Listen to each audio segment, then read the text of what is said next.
छत्रपती संभाजीनगरमध्ये आज जिल्हा अधिकारी कार्यालयात विविध शासकीय विभागातील महिला अधिकारी, कर्मचारी, महिला पत्रकार यांचा सन्मान व मतदार जनजागृतीचे कार्यक्रम आयोजन करण्यात आले होते। त्यावेळी मतदान हा लोकशाहीचा उत्सव आहे। मतदानाचा हक्क बजावून प्रत्येक भारतीय नागरिकाने तो उत्सव साजरा करावा। मतदारांमध्ये जाणीव जागृती निर्माण करण्यासाठी महिलांचा महत्त्वपूर्ण सहभाग असून त्यांनी मतदार जनजागृतीत पुढाकार घ्यावा असे आवाहन जिल्हा अधिकारी दिलीप स्वामी यांनी केले। प्रत्येक निवडणुकीत निर्भयपणे तसेच धर्म वंश जात समाज भाषा यांच्या विचाराच्या प्रभावाखाली न येता किंवा कोणत्याही प्रलोभनास बळी न पडता मतदान करू। जय हिंद। त्यांच्या मनामध्ये शंका होती, कुठेतरी त्यांच्या मनामध्ये निगेटिव्ह होती, कुठेतरी त्यांच्या मनामधला आत्मविश्वास कमी झाला होता। आणि जिल्हा परिषदला सीओ म्हणून काम करताना मी फक्त त्यांच्यातला आत्मविश्वास जागृत केला। तुम्हाला सांगून खरं वाटणार नाही, 60 कोटी रुपये जे कर्ज वाटप व्हायचं जिल्ह्यामध्ये ते 350 कोटी पर्यंत गेलं 2-3 वर्ष। एवढ्या महिला काम करतात।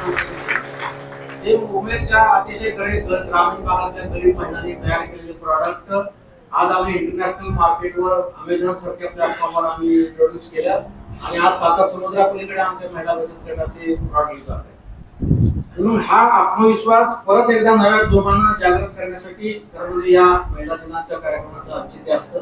आपण तर वेगवेगळ्या पदावर काम करता, वेगवेगळ्या डिपार्टमेंटमध्ये काम करता। आता काही भगिनींनी या ठिकाणी मनोगत व्यक्त केलं, अतिशय कठीण परिस्थितीमध्ये ते सर्व काम करत असतात। आणि जेव्हा कठीण परिस्थिती येते तेव्हा पुरुष ज्या धैर्यानं सामोरं जातो त्याच्या 10 पट महिला सामोरं जातात। 10 पट धैर्य महिलांमध्ये जास्त असतं, कमी कुठे आहे? फक्त ही जी आपल्यामध्ये जे धैर्य आहे, जे आपल्यामध्ये हिंमत आहे, ती परत एकदा नव्या जोमाने जागृत करण्याकरता आपल्याला अशा कार्यक्रमाच्या माध्यमातून नियोजन करावं लागतं। आज अतिशय छोट्या प्रमाणामध्ये एक प्रतिनिधी स्वरूपामध्ये हा या कार्यक्रम घेतला। आपल्याला बऱ्याच जणांना असं वाटलं असेल की एवढ्या छोट्या कार्यक्रमामध्ये काय मतदार जागृती होणार आहे, काय महिला दिनाचा कार्यक्रम होणार आहे, परंतु आपल्या माध्यमातून हा सर्व दूरपर्यंत संदेश मला पोहोचायचा की जिल्ह्याचा जिल्हाधिकारी म्हणून संपूर्ण जिल्ह्यातल्या महिलांचं सक्षमीकरण करण्यासाठी आणि बळकटीकरण करण्यासाठी जे काही आपल्याला करायचंय तो करण्याचा आमचा प्रामाणिक प्रयत्न राहणार आहे। हा संदेश मला या पहिल्या कार्यक्रमातून संपूर्ण जिल्ह्यातील महिला भगिनींना द्यायचा आहे। आणि आपल्या माध्यमातून अनेक चांगले कार्यक्रम, महिला दिन झाला, आता मनोगत व्यक्त करताना सांगितलं की प्रत्येक दिन महिलांचाच आहे आणि खरंच आहे। घरापासून आपण बघतो, इव्हन आपल्या पत्नीला सुद्धा काय म्हटलं जातं, पत्नी ही क्षणाची पत्नी आहे परंतु अनंत काळाची माता आहे। खडके साहेबांनी माताविषयी, आईविषयी फार चांगल्या पद्धतीनं वर्णन या ठिकाणी केलेलं आहे। सुरुवात तिथून होत असते। आता दामिनी पथकांचं एवढं चांगलं काम जिल्ह्यामध्ये आहे, मला तर असं वाटतं की दामिनी पथक बंद झालं पाहिजे। अशी वेळच आलेली पाहिजे की कुठल्या महिलांना अशा परिस्थितीला सामोरं जाण्याची वेळ आहे। आपण घरामध्ये आपल्या मुलीला सांगतो कपडे नीट घाल, कपडे व्यवस्थित घाल, असं राहायचा तसं राहायचा, पण आपण मुलाला कधी सांगत नाही की जर मुली तुला भेटली, एकटी मुलगी भेटली तर तुझी ही जबाबदारी आहे, तुला बाहेर भेटलेली तुझ्या माता भगिनीच्या संदर्भामध्ये तुझी ही जबाबदारी आहे। जोपर्यंत आपण मुलीपेक्षा मुलं अशा दृष्टिकोनातून सक्षम करणार नाही तोपर्यंत समाजातली जी काही भीती आहे, जो न्यूनगंड आहे तो कमी होणार नाही आणि ती कमी करण्यासाठी आपण प्रयत्न केले पाहिजे। बऱ्याच वेळेस आपण असं बोलतो घरी, आता मुलं संस्कारक्षम नाहीये, मुली अशा आहेत, मुलं अशा आहेत, युट्यूबवर असं आहे, फेसबुकवर असं आहे, हे आहे ते आहे, चर्चा आपण करतो पण कमी करायचा प्रयत्न आपण करत नाही। कुणीतरी तो प्रयत्न सुरू केला पाहिजे।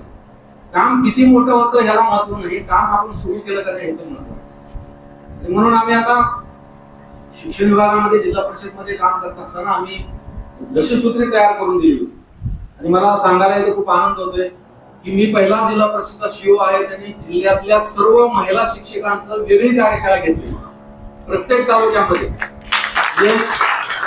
सोलापूर जिल्हा परिषदला 10,000 शिक्षक आहेत, त्यापैकी 5,500 महिला शिक्षक आहेत, शिक्षिका आहेत।